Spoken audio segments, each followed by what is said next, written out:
revived American leadership in space.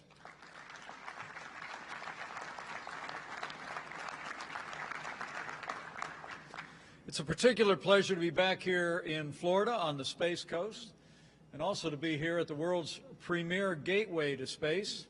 Join me in thanking the Kennedy Space Center and Director Bob Cabana for their tremendous hospitality and leadership for space.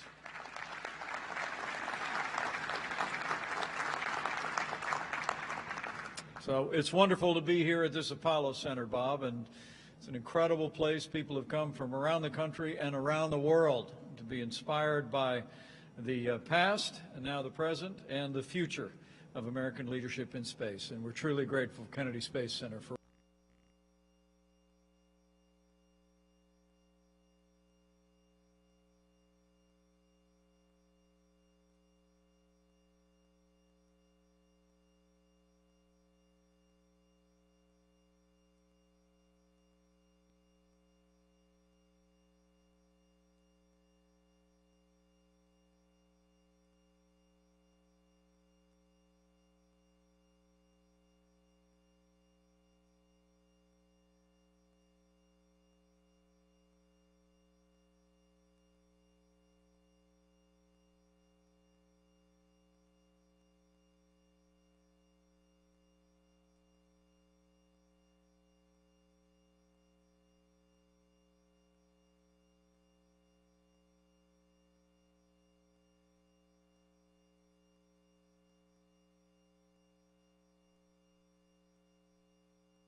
What if passenger rail connected more of our cities and towns and the places we want to go? What if our environment and our economy had a better chance to thrive? What if our communities created more jobs and better opportunities for every family? At Amtrak, we believe what if should be what's next, because Amtrak connects us with comfort and convenience. To have you with us today. Thank you for coming. And to interview him, Fareed Zakaria.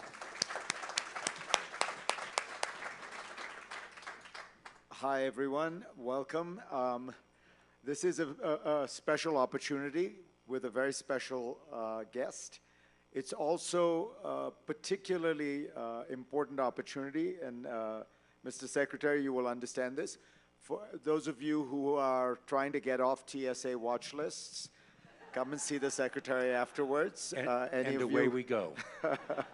Well, we talked about customer service. Here are your customers, and they might have some things to talk about. All right, let's start, Mr. Secretary, with the crisis that didn't happen.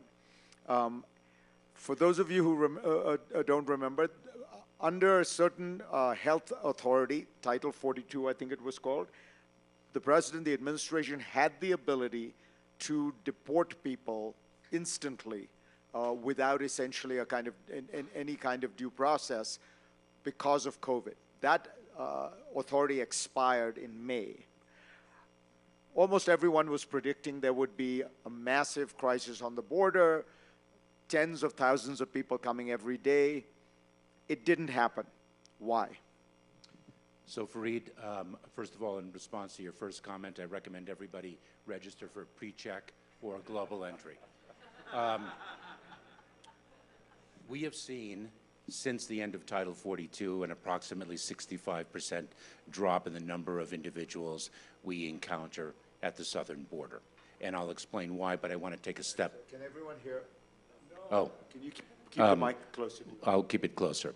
So we have seen since the end of Title 42, that public health authority, May 12th, we've seen an approximately 65% drop in the number of people encountered at our southern border.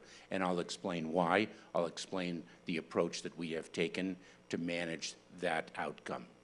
But I want to take a step back, because I think we have to place this in context, and we have to place the level of migration we have experienced in its hemispheric and worldwide context. During World War II, there were approximately 70 million displaced people in the world. Now there are over 112 million displaced people in the world, and our hemisphere is by no means exempted from that extraordinary migration, that extraordinary level of people departing their countries of origin in search for a better life. Our approach has been very, very straightforward, and it's been really two-pronged. One, we have built lawful pathways for individuals so that they do not need to take that dangerous journey to our southern border in pursuit of humanitarian relief. We have accelerated our refugee processing. We have instituted family reunification programs. We use our discretionary authority under humanitarian parole, and we are meeting people where they are. At the same time, we have sought to disincentivize people from taking that dangerous journey, and we raised the evidentiary threshold that one must meet to make an asylum claim at the border. And that has been controversial. I must say that we find it to be compelled from a humanitarian perspective, because 15 years ago, migrants would arrive at our southern border on their own. That is not the case now.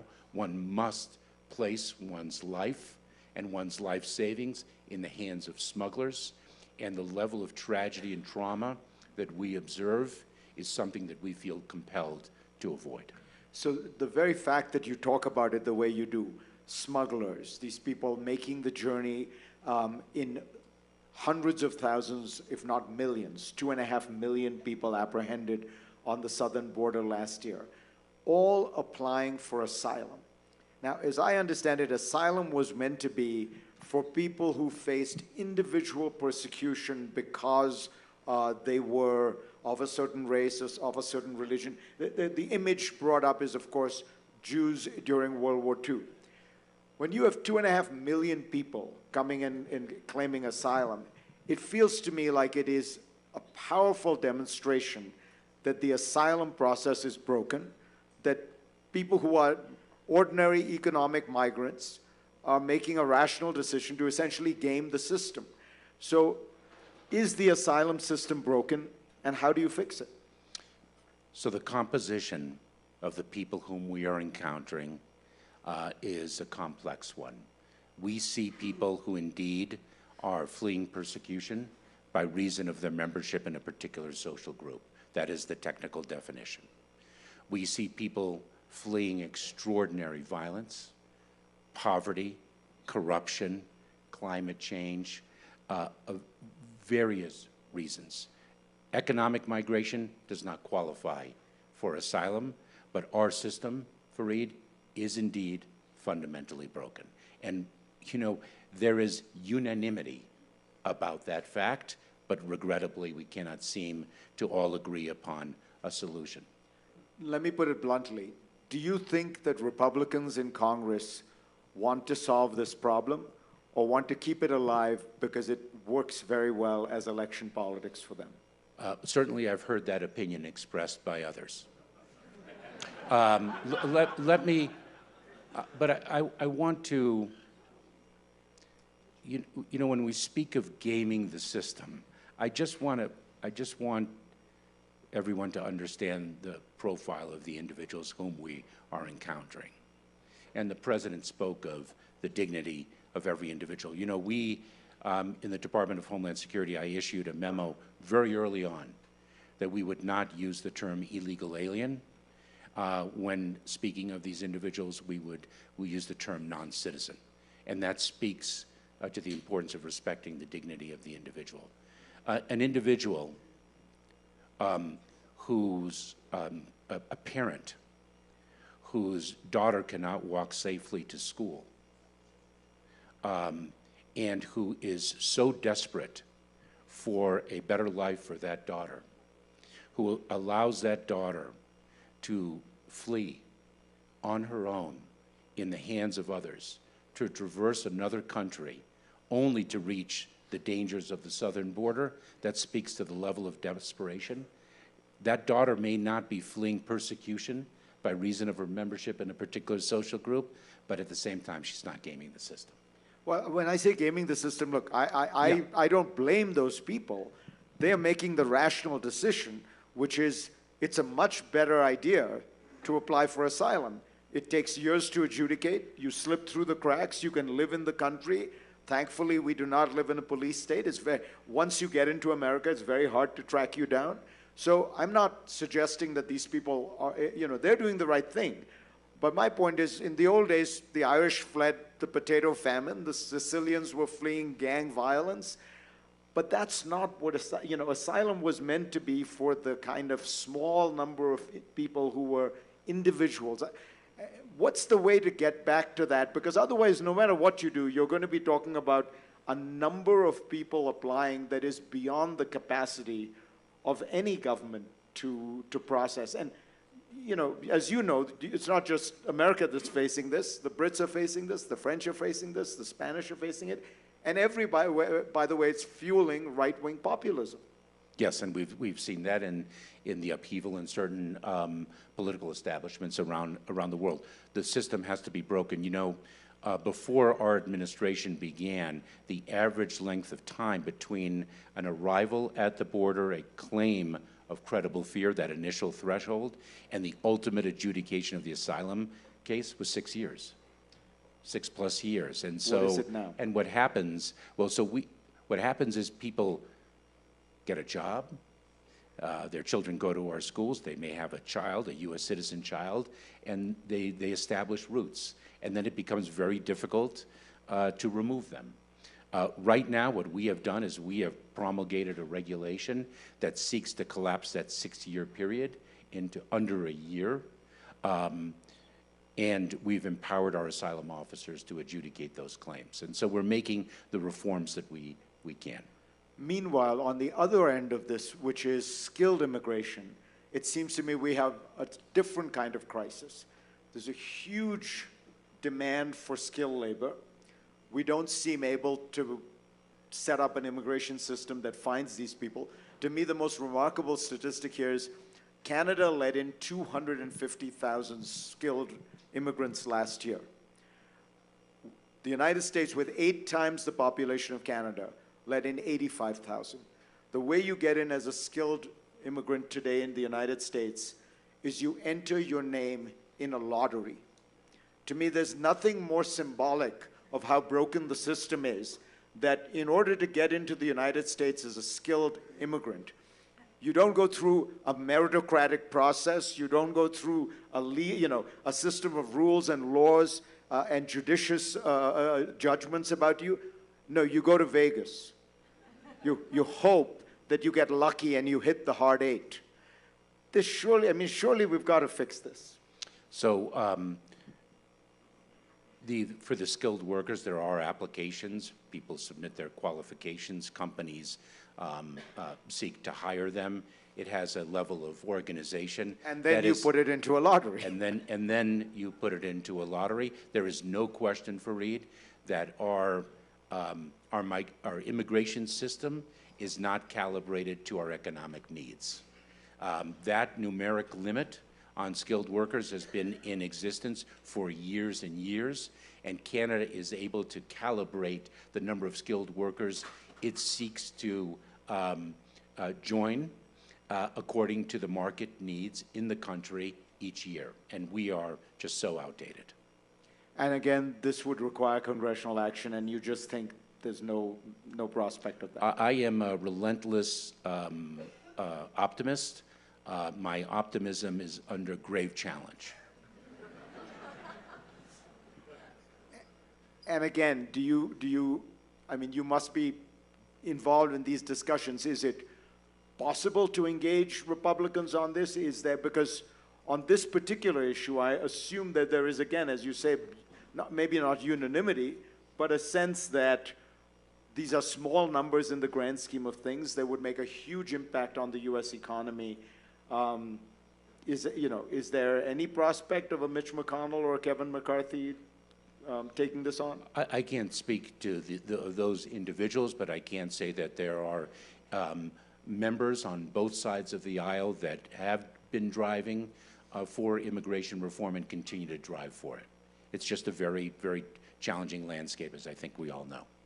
And so going forward, is your hope with the people coming in from the southern border, because I think you agree, this is not going to stop anytime soon. You've got climate change, you've got political instability, you have the usual mix of poverty and disease.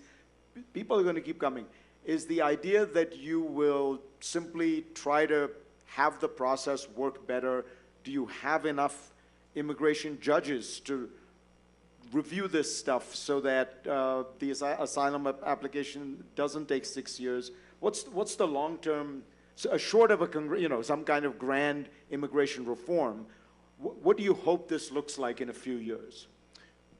Our hope is that our model of incentivizing people to apply for relief before they take the journey and delivering a consequence regime if they don't avail themselves of those pathways works and keeps a cap, if you will, on the number of people we encounter under very dangerous circumstances. Fundamentally, we need the system to be fixed.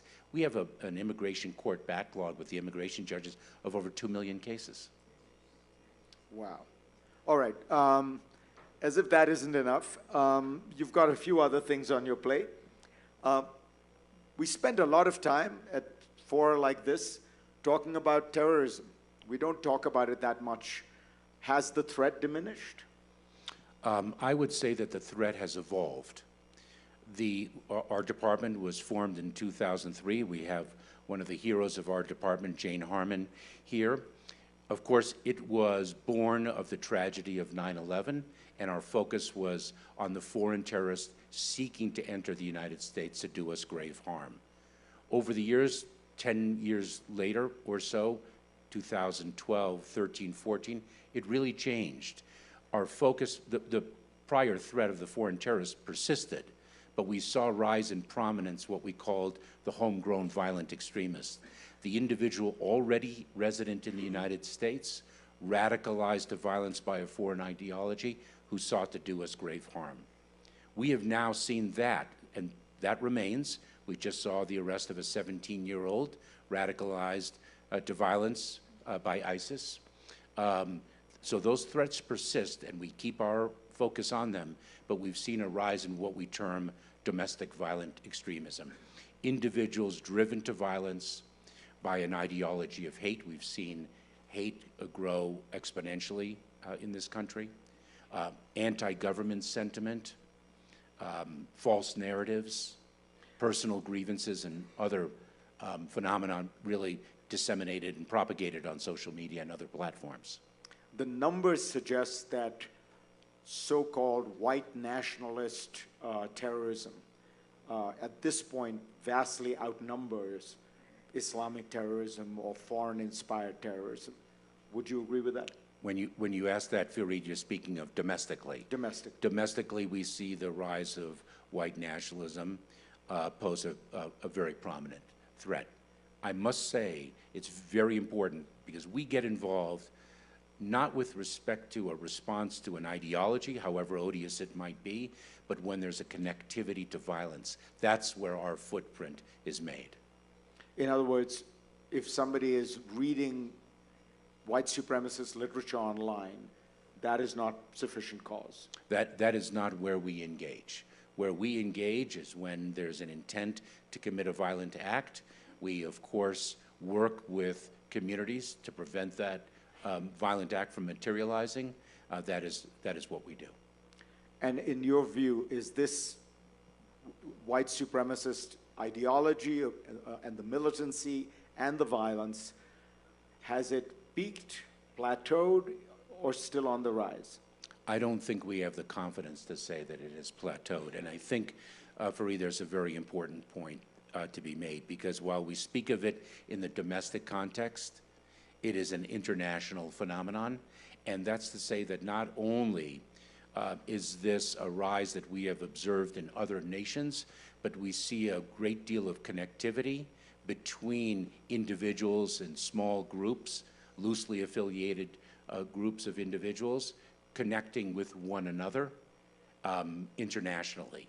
And it reflects what I more broadly describe as a real convergence of homeland security and national security, not just with respect to domestic violent extremism, the radicalization of people to violence, but also with respect to cybersecurity and so many other aspects of our work. Let's talk about cybersecurity. Do you feel in that realm what we are witnessing is a kind of ever-increasing tide of cyber attacks at critical infrastructure and other things, or is it manageable? How would you describe the state of the cyber threat to the United States? I would describe it as an acute challenge, and it is varied in type. We, of course, have adverse nation states, China, Russia, North Korea, Iran, that are targeting our critical infrastructure. We also have criminal actors, very sophisticated criminal actors, that are using the cyber tool as a means of gaining profit. Do you have any indication that the Russians are intending to interfere in the political process in our elections? We are vigilantly focused on foreign interference in our elections, and the tool that is most often employed is not necessarily the manipulation of the voting booth, because we, with working very closely with secretaries of state around the country, have built redundancies and the like, so that infrastructure is secure, not impervious to attack, but where the tool of disinformation to influence individuals' intentions is a threat stream that we're very, very focused on. there were arrests made in Florida of Russian agents who seemed to be trying to interfere in domestic Florida elections. Is that a pattern you see? It struck me as kind of slightly bizarre. I don't know that it's a pattern, but remember, it's not just necessarily national elections that are within the purview of our work to make sure that our election system as a country is secure. Before I open it up to questions, I thought, I'd like to have you reflect a little bit on your personal story and how it informs your work. You were 1 year old when your family fled Castro's Cuba. Yes. What was it like when you got here? I've never been that precocious. So I will, let me share a story with you, because my father lost the country of his birth, lost his small business that he was very excited about, and was not able to be by his mother's side when she passed from cancer. It was the second time in my mother's life that she was a refugee. She fled World War II very late and lost a tremendous amount of family. And it really brings us back to where we started. The understanding of displacement was something that I grew up with. And it was a very profound theme in my parents' teachings to my sister and to me. When I was the director of U.S. Citizenship and Immigration Services, I visited a refugee camp in Dadaab on the Kenyan-Somali border. And I could not describe these individuals as poor, because poor sometimes can reflect that one has something but not enough. And these people had nothing. They slept on the sand. They had paper or plastic bags as the roof. When the sun set, it was pitch dark. The camp was designed for 90,000 people, and when I visited, 300,000 people were there. And I sat in on an interview of a family of 6. And the refugee officer started her questioning of the family to see whether that family could qualify to come to the United States as refugees. And she asked the 17-year-old daughter the first question of, where were you born? And the daughter looked down, puzzled, and looked up and said, well, I was born here. I was born here. She had known nothing else but that camp. And I came back, and I had a very difficult time identifying myself as a refugee, despite my upbringing and the inculcation of that definition in my being. And I reflect on that because when we promulgate policies in whatever area of our work, and our mission set is so expansive, the Commandant of the United States Coast Guard, Linda Fagan, the first woman Commandant of the Coast Guard, is here. That is one of 8 operational agencies in a department that is 260,000 people strong. From FEMA to Coast Guard to Border Patrol to Secret Service, we cover so much. Whatever policy we promulgate is a reflection of not only who we are, but who we want to be. And that is a struggle in a very, very difficult climate, and that's what makes it a privilege to serve. Okay, opening it up to questions.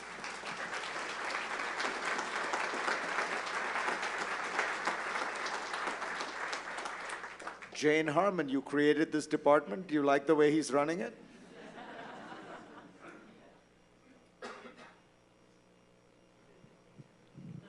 You bet I do. And I just want to say to you, Alejandro Mayorkas, that under the most difficult circumstances and the political dysfunction of Washington, you're doing a wonderful job. Thank you, Jim. Thank you. Thank you.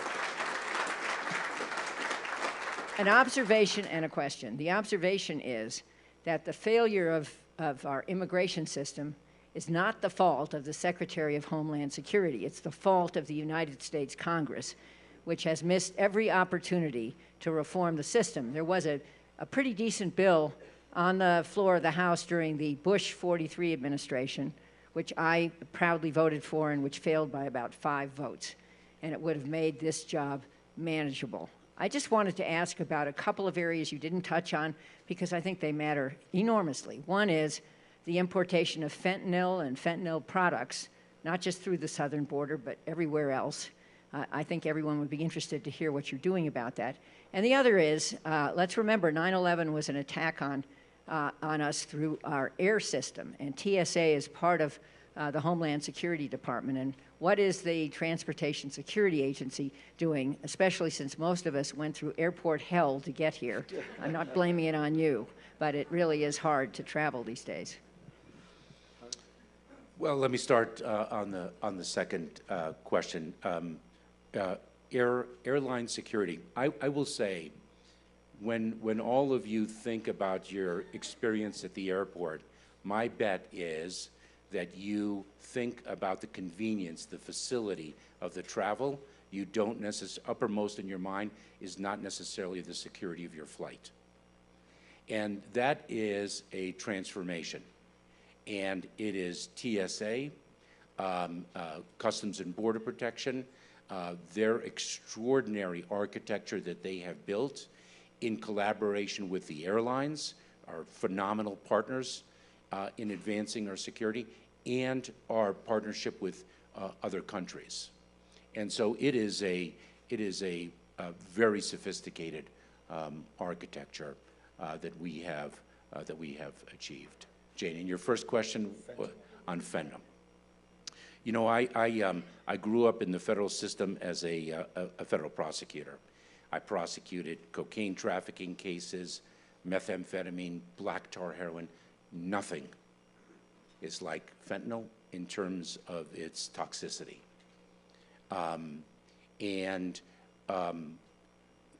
Some have used the border as a cudgel and conflated migration and the trafficking of fentanyl, because 90%, over 90% of the fentanyl comes in through ports of entry.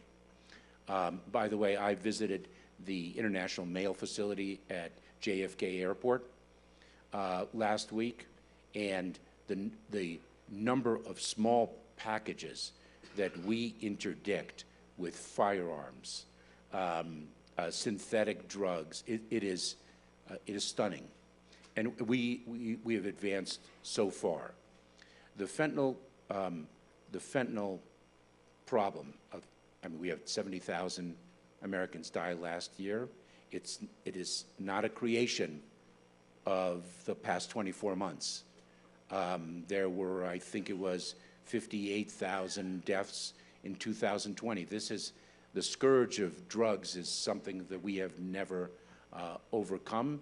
We are addressing the supply side from an enforcement perspective. We are harnessing artificial intelligence to advance our capacity to interdict drugs, to be able to see anomalies in passenger vehicles, commercial trucks. I will say the creativity of the smugglers is extraordinary, and yet our ingenuity in building response protocols is also extraordinary. Can I just ask a quick supplementary? There are two schools of thought. One, that China bears some responsibility for this because the source chemicals come from there. The other is that this is sort of China bashing, that those chemicals could have been combined into very different products. What do you think is the right way to think about it? China, the precursor chemicals, many of which have legal use, the precursor chemicals, the pill presses that are used to manufacture fentanyl, it's extremely easy to manufacture, it's extremely quick, it's easy to conceal. We seized long vertical candles that were hollowed out with pills. China bears responsibility. We need their assistance in interdicting the chemicals and pill presses that are going in volumes that don't reflect legitimate use. I think there was another question here. Yes, ma'am.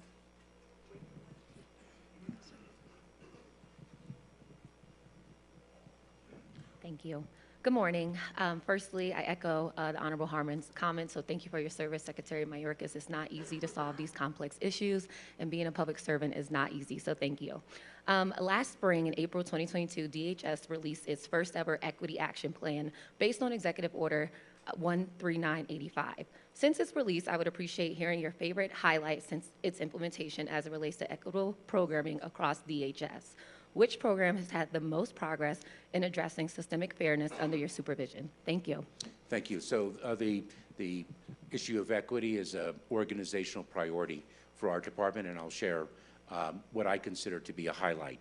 And it is a highlight born of a scathing article in a newspaper. The article was very critical of us, and by the way, correctly so.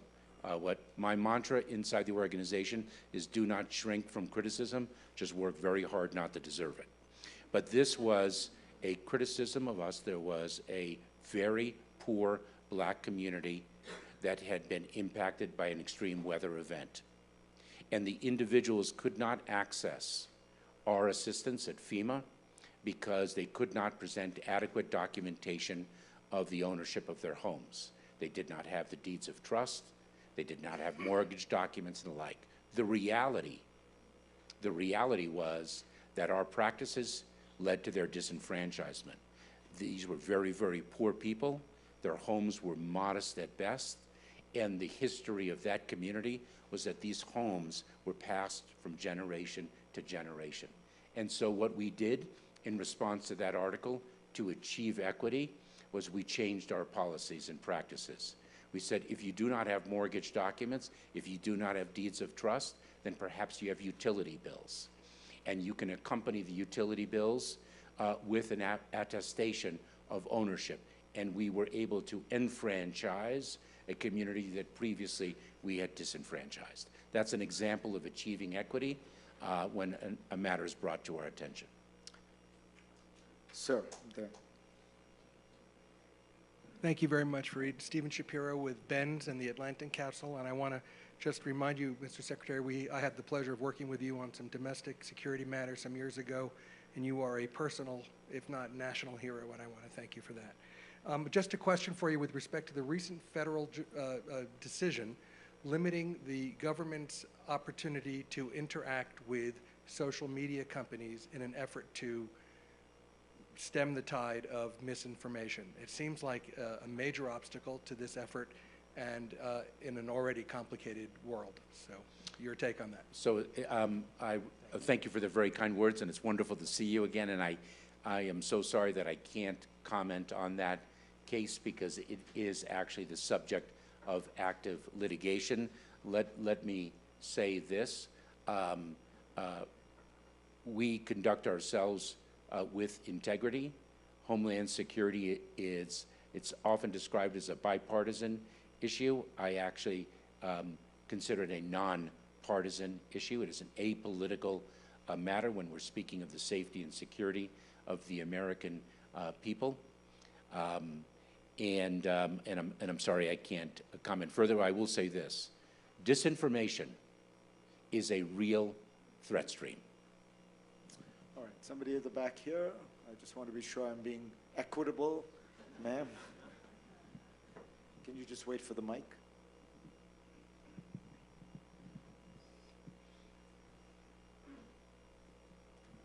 Thank you. Hello again, Mr. Secretary.